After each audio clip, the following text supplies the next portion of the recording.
All right, my dears. So today I'm going to go over adding color, which is probably the funnest part of our poster. But I wanted to recap. We've talked about focal points. In this case, my focal point is the Namaste hands. We talked about word placement and block letters, and I have those on here. And I have traced with Sharpie marker. Now I have two different types of Sharpie marker. If you look at this, you'll see that this thicker line is the regular Sharpie and this thinner line is the ultra fine point Sharpie. If your words are real close together, if your letters are skinny, you're probably going to want to use the ultra fine point marker. It's just a crisper, smaller line for you. So before I go crazy, I started erasing my pencil, but I wanted to really show you the importance of erasing your pencil. So you can see my pencil line underneath there. I can see like my spacing. I can see where I kind of sketched out my letters. You want to make sure that you are getting all of that up and off your paper before you put marker, especially, but also crayon over top. Because if you do, it's going to trap that lead of the pencil, or I'm sorry, graphite, it's graphite nowadays, underneath.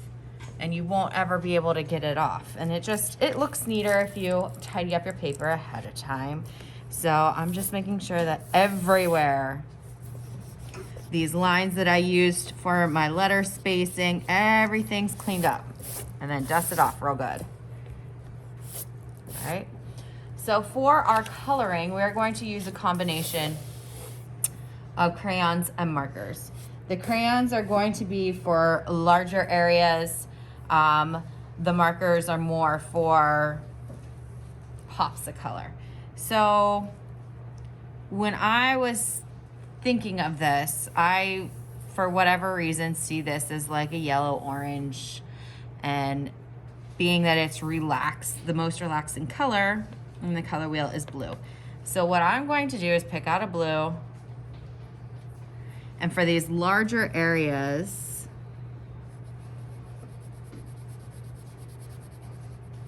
color behind. Now I'm not doing this wussy kind of sloppy coloring. I'm really getting the wax on the paper. I'm cross hatching, which I know that you guys know how to do. We have done it. When you were younger, I used to call it power coloring.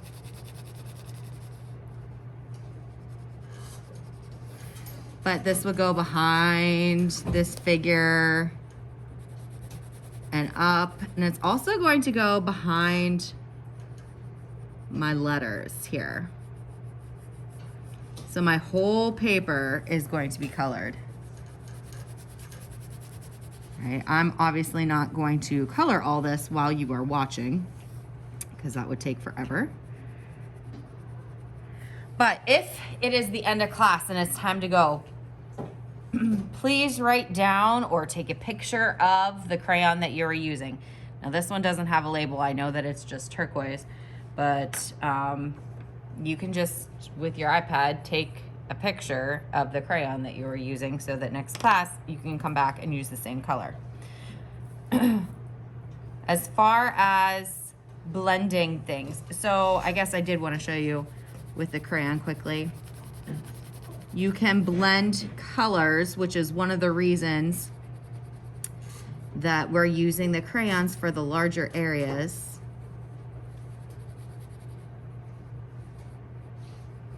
Because say I wanted it a little bit darker. I don't know if that's gonna be the color I want. No.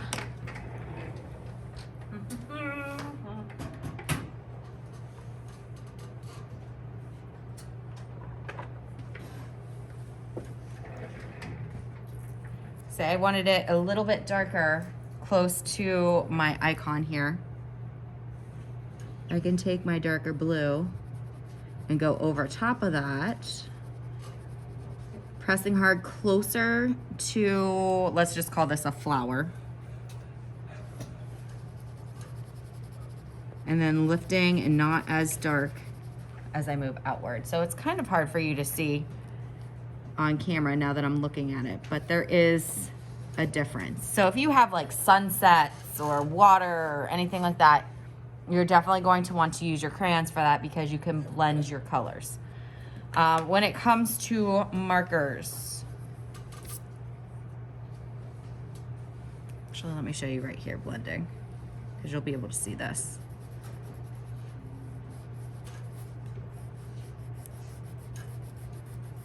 So my center is going to be yellow.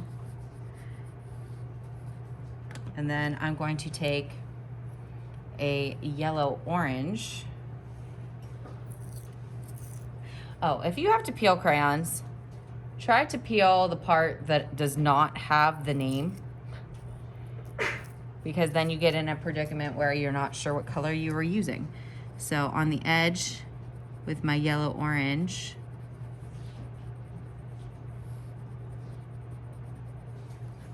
do you see how it's a little bit more of an orange tone and then it's gonna work to the yellow? Words. I highly recommend you using markers for that. What color should I use for this, guys? What are we thinking? I didn't think that far ahead. Any suggestions? Yellow. Yellow might be a good. Like blue. Well, let's think about this. So the background's gonna be blue, so I probably don't want to use blue, right? Yes. Red.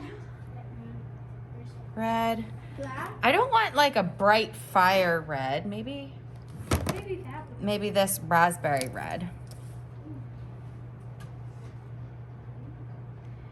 And I know a lot of you are going to want to do like this V, one color, and this letter, another color. I'm going to just tell you, when it comes to competition and posters, it looks better if your words are all one color. Like I wouldn't do orange, red, orange, red, orange, red. Just one color is easier to read. Okay? And yeah, that red's gonna pop out nicely against that.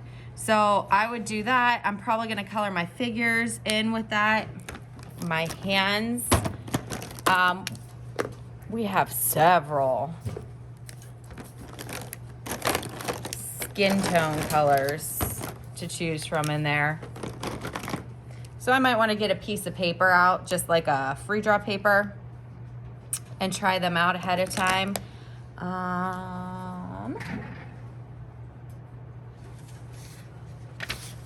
Let's see, this one is 20. This one is beige. This one is tan. Sandy tan. Sienna. I think this one's just a brown. I think I like this cooler. I can go with beige.